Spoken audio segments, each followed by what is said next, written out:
കാണൂ പരസ്യരഹിതമായ ഏറ്റവും പുതിയ എപ്പിസോഡുകൾ. പ്രീതി, എടി പ്രീതി,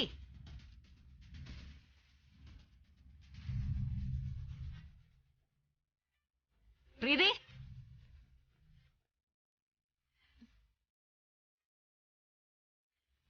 എന്താ അമ്മേ? ഞാനിപ്പോ വിളിക്കാം. നിന്റെ പേര് പ്രീതിന്ന് മാറ്റിയത് ഞാൻ അറിഞ്ഞില്ല. ഗസറ്റിലുണ്ടായിരുന്നോ പരസ്യം? അവളുടെ അഹങ്കാരം കണ്ടില്ലേ അമ്മേ? അമ്മ വിളിച്ചിട്ട് എത്ര നേരമായി? എന്നിട്ട് അവളുടെ തലവേട്ട ഇങ്ങോട്ട് കണ്ടോ?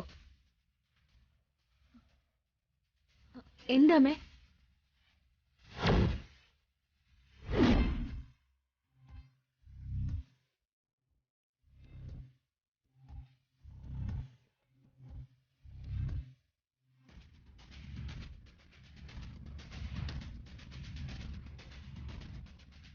എന്താടി വിളിച്ചിട്ട് വരാനൊരു താമസം? ഞാനവിടെ തറ തുടക്കായിരുന്നു അമ്മേ. അതൊന്ന് എടുത്തു വെച്ചിട്ട്. ഞാൻ വിളിച്ച വിളി കേൾക്കണ്ടെന്നും പറയുന്നതൊന്നും അനുസരിക്കണ്ടെന്നും നിന്നോടാരെങ്കിലും പറഞ്ഞു തന്നിട്ടുണ്ടോ? ഇല്ല. പിന്നെ അങ്ങനെ ഇങ്ങനെയൊക്കെ മതിന്ന് നീ സ്വയം അങ്ങ് തീരുമാനിച്ചതായിരിക്കും. അല്ല. പിന്നെ ഇതെന്താടി? ചിത്രയുടെ ഡ്രസ് അയൺ ചെയ്യണോന്ന് നിന്നെ പറഞ്ഞ് ഏൽപ്പിച്ചതല്ലേ ഞാൻ? തുണികൾ മൊത്തം അയൺ ചെയ്ത് വച്ചിരുന്നതാണല്ലോ. അപ്പോ ഞാൻ കള്ളം പറഞ്ഞതാണല്ലേ? കൊടുക്കമ്മേ ഒരെണ്ണം അവക്ക്. കള്ളം പറയുന്നോടി ആനങ്ങാക്കള്ളി.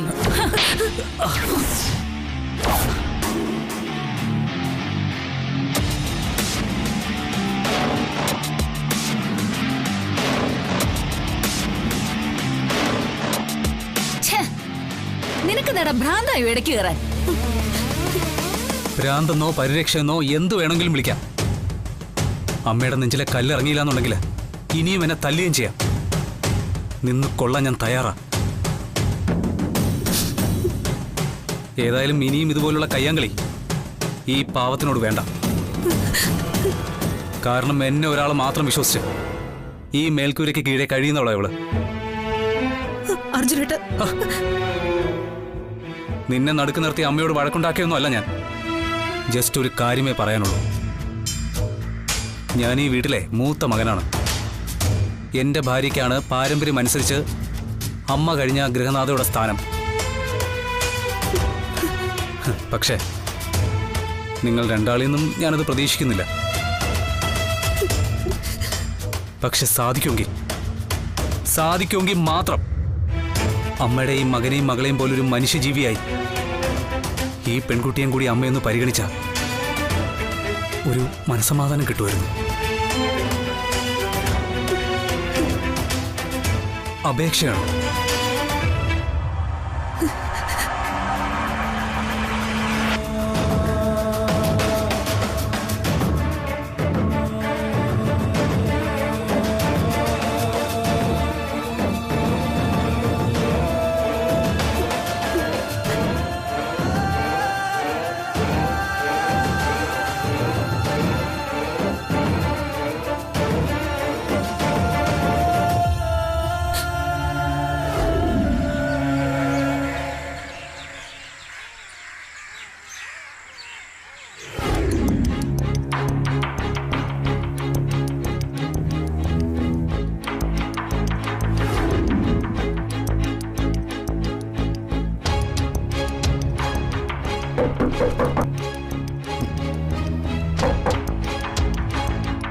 കൊറ്റിയിട്ടിട്ടില്ല.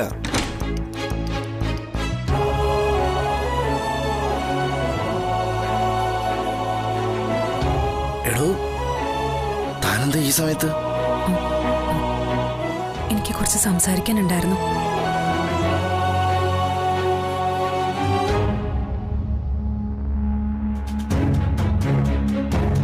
എടോ, എന്താ?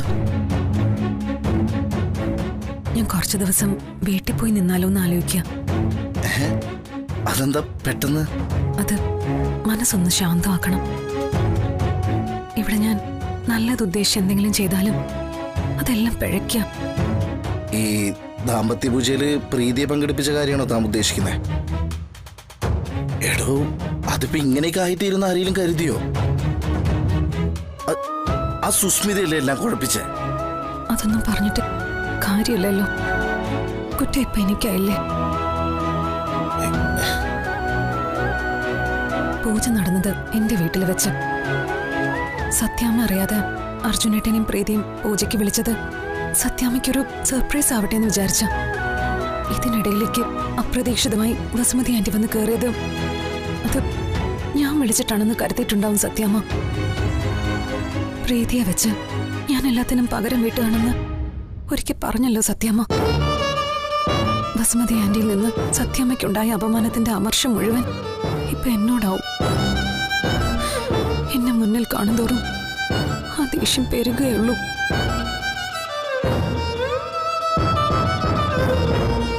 അതുകൊണ്ട് കുറച്ചുനാള് വീട്ടിൽ പോയി നിന്നാലോ എന്നുള്ള ആലോചനയില്ല ഞാൻ. പക്ഷെ താനിവിടെ പറഞ്ഞതുപോലെ എനിക്ക് മനസ്സൊന്ന് ശാന്തമാക്കണമെന്നുണ്ട്. എവിടെയാണെങ്കിലും നമ്മൾ 2 റൂമിലല്ലേ. ഈ അക്കനെ എപ്പോ കാണണമെങ്കിലും അങ്ങോട്ട് വരാം. എല്ലാം ശരിയാ, പക്ഷെ താനില്ലാണ്ട്. ഇതെന്റെ തീരുമാനമാണ്. എതിർത്തൊന്നും പറയരുത്. നാളെ രാവിലെ ഞാൻ പോവും.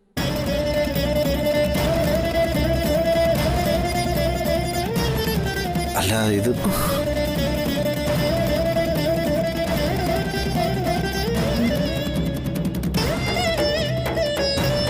നിന്നോട് ഈ റൂമിൽ കയറരുതെന്ന് ഞാൻ പറഞ്ഞിട്ടുള്ളതല്ലേ?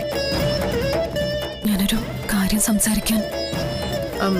നിന്നോടൊരു കാര്യം സംസാരിക്കാനുണ്ട് എനിക്ക്. വാ.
സത്യമ്മ പറഞ്ഞോളൂ. പ്രീതി ഗർഭിണിയാണെന്ന വിവരം എനിക്ക് മുമ്പേ അറിഞ്ഞത് നീയാണ് അല്ലേ? അതെ. രാഘവേട്ടനടക്കമുള്ളവർ അക്കാര്യം എന്നിൽ നിന്ന് മറച്ചു വെച്ചു. പക്ഷേ നാടകത്തിന്റെ മുഖ്യ സൂത്രധാര നീയായിരുന്നു. പ്രീതി ഗർഭിണിയാണെന്ന സത്യം പുറത്തു വരുന്ന നിർണായക നിമിഷത്തിൽ നീ അതങ്ങ് ഏറ്റെടുക്കുകയും ചെയ്തു. പ്രീതിയെ വസുമതിയുടെ വീട്ടിലേക്ക് അയക്കുന്ന കാര്യം സംസാരിക്കാൻ അർജുനൊപ്പം പോയത് നീ മാത്രമാണ്. ശരിയല്ലേ? അതെ. പ്രീതിയെ പൂർണ്ണ മനസ്സോടെ സ്വീകരിക്കാൻ വസുമതി തയ്യാറാണെന്നാണ് നീ ഇവിടെ വന്ന് പറഞ്ഞത്. അതെ.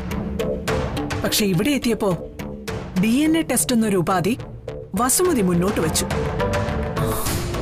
അതും ശരിയല്ലേ? അതെ. അതിനുശേഷം വസുമതിയുമായി വീണ്ടും കോംപ്രമൈസിനായി സംസാരിക്കാൻ പോയപ്പോഴും നീ ഉണ്ടായിരുന്നു.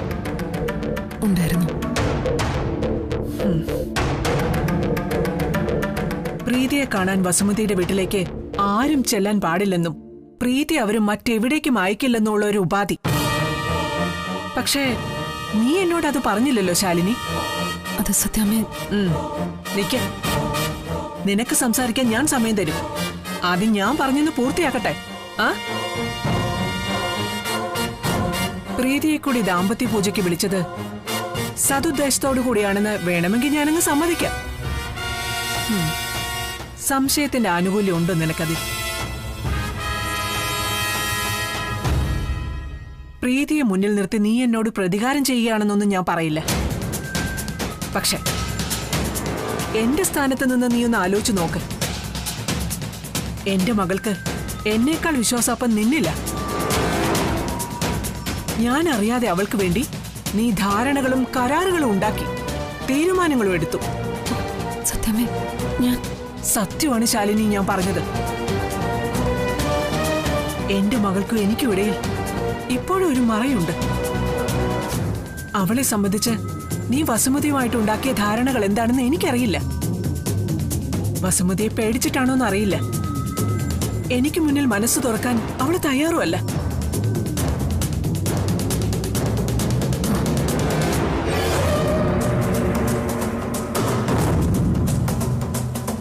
എന്റെ സ്ഥാനത്ത് നീ ആയിരുന്നെങ്കിൽ നിന്റെ മകളെയും നിന്നെയും തമ്മിൽ അകറ്റിയവളെ സംശയിക്കില്ലേ? അവൾക്കിതിൽ എന്താ ലാഭമെന്ന് ചിന്തിക്കില്ലേ? ചുരുക്കി പറഞ്ഞ പ്രീതിയുടെ ജീവിതത്തിലെ ഇപ്പോഴത്തെ കുഴപ്പങ്ങൾക്കെല്ലാം കാരണക്കാരി നീയാ. ഞാൻ അറിഞ്ഞു അറിയാതെയും നീ എടുത്ത തീരുമാനങ്ങൾ, കൊടുത്ത വാഗ്ദാനങ്ങൾ എല്ലാം ഇവിടെ ഒരു രാജകുമാരിയെ പോലെ കഴിഞ്ഞിരുന്ന പ്രീതി ഇപ്പോ വസുമതിയുടെ വീട്ടിലെ അടുക്കളക്കാരിയായി. ഞാൻ എന്ത് വേണമെന്ന് സത്യമ്മ പറയുന്നത്?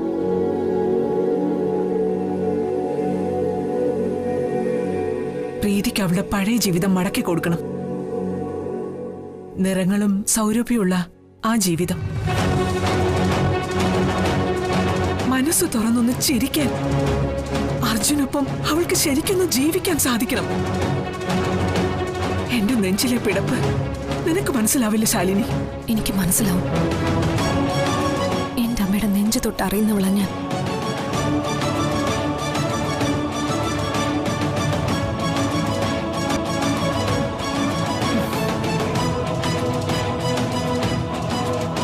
സത്യമ്മയുടെ പഴയ പ്രീതിയെ ഞാൻ മടക്കി തന്നിരിക്കും.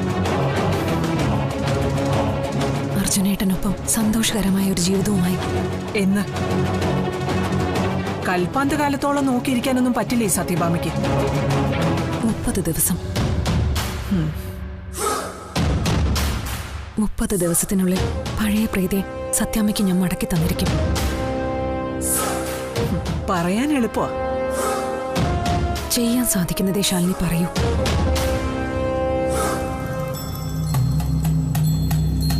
വാക്ക്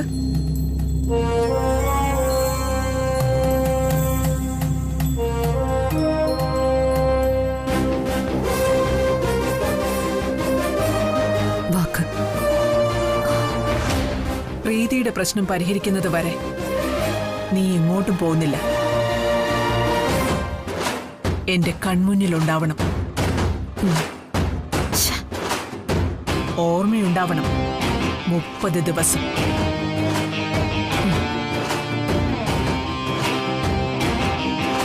മുപ്പത് ദിവസത്തിന്റെ വാക്ക് നീ ഭാമാന്റിക്ക് കൊടുത്തത് നന്നായി ശാലിനി. 30 300 ദിവസം കൊണ്ടും നിനക്ക് പരിഹരിക്കാനാവില്ല പ്രീതിയുടെ പ്രശ്നം. അവളെ കൂടുതൽ കുഴപ്പിക്കാനാ ഇനി ഈ സുസ്മിതയുടെ മുഴുവൻ ശ്രദ്ധയും. 31-ാം ദിവസം നിന്റെ വിക്കറ്റ് തെറിക്കും ശാലിനി.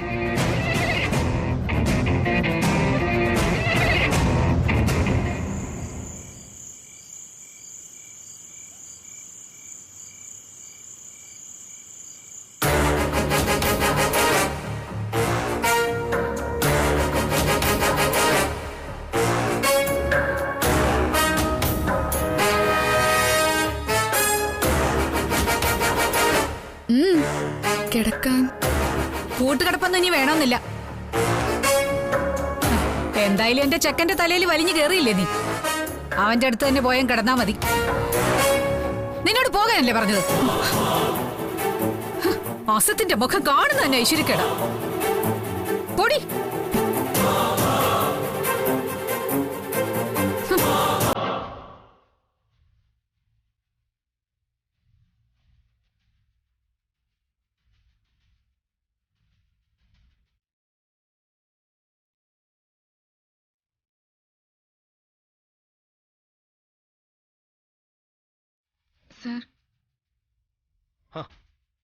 ഇയാളെന്ത് ഈ സമയത്ത്? എന്നോട് അവിടെ കിടക്കണ്ടെന്ന് പറഞ്ഞു. ആര്? അമ്മ. അല്ല, അതെന്തു പറ്റി? ഓ, വെറുതെ വഴി വിലങ്ങിയിട്ട് കാര്യമില്ലെന്ന് അവർക്ക് തോന്നിക്കാണും. എന്തായാലും അമ്മയുടെ കയ്യിൽ നിന്ന് ലൈസൻസ് കിട്ടിയല്ലോ, നന്നായി. ഇനി നമുക്ക് ജീവിച്ചു തുടങ്ങാം അല്ലേ? സാറ് കിടന്നോ? ഞാൻ ഇവിടെ എവിടെയെങ്കിലും. എന്താടോ, എന്തു പറ്റി? ഒന്നുമില്ല സർ, മനസ്സിന് നല്ല സുഖം തോന്നുന്നില്ല. ശരി, തന്നെ ഞാനായിട്ട് ബുദ്ധിമുട്ടിക്കാൻ വരുന്നില്ല. താ കിടന്നു.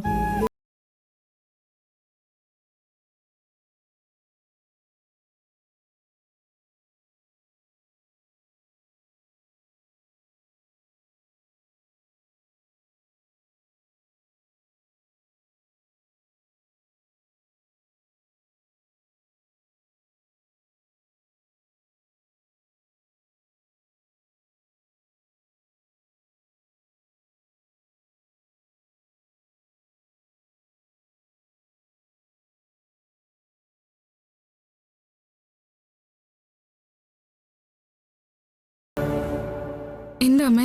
കുടിക്കാൻ വെള്ളം കൊണ്ടുവച്ചില്ലേടി നീ? ഇപ്പൊ കൊണ്ടുവരാമേ. ഓരോ കാര്യം പറഞ്ഞിട്ട് വേണം അവക്ക് ചെയ്യാൻ.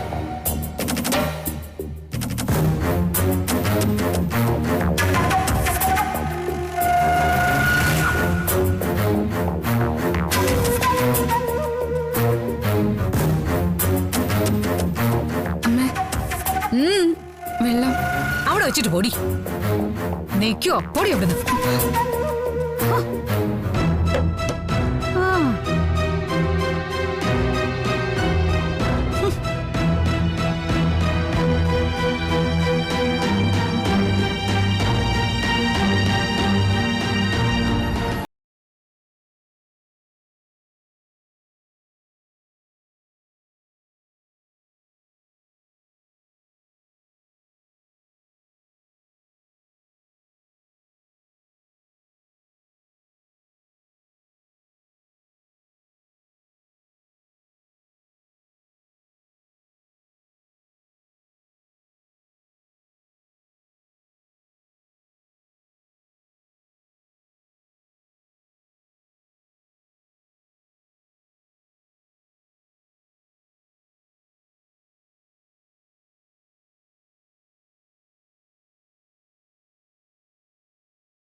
വല്യേച്ചി, എന്തു പറ്റി വല്യേച്ചി? എന്താടി, വീട്ടിൽ വന്നാലും സമാധാനം കിട്ടില്ലേ? അതിന് ഞാനെന്ത് ചെയ്തു? അല്ല, രാജീവ് സാർ എവിടെ? രാജീവ് സാർ എന്താ ഇള്ളക്കുട്ടിയാണോ ഒക്കെ എടുത്തോണ്ട് വരാൻ? ഇത്തിരി സമാധാനം ആഗ്രഹിച്ചിട്ട് എങ്ങോട്ട് വന്നത്. ദയവ് ചെയ്ത് ചോദ്യം പറച്ചിലും ഒന്നും വേണ്ട. രാജീവ് സാറിന്റെ വീട്ടുകാരുടെയും കാര്യം ഇനി ഇവിടെ പറയണ്ട. ഇനി ഞാൻ അങ്ങോട്ട് പോകുന്നു ആരും കരുതേം വേണ്ട.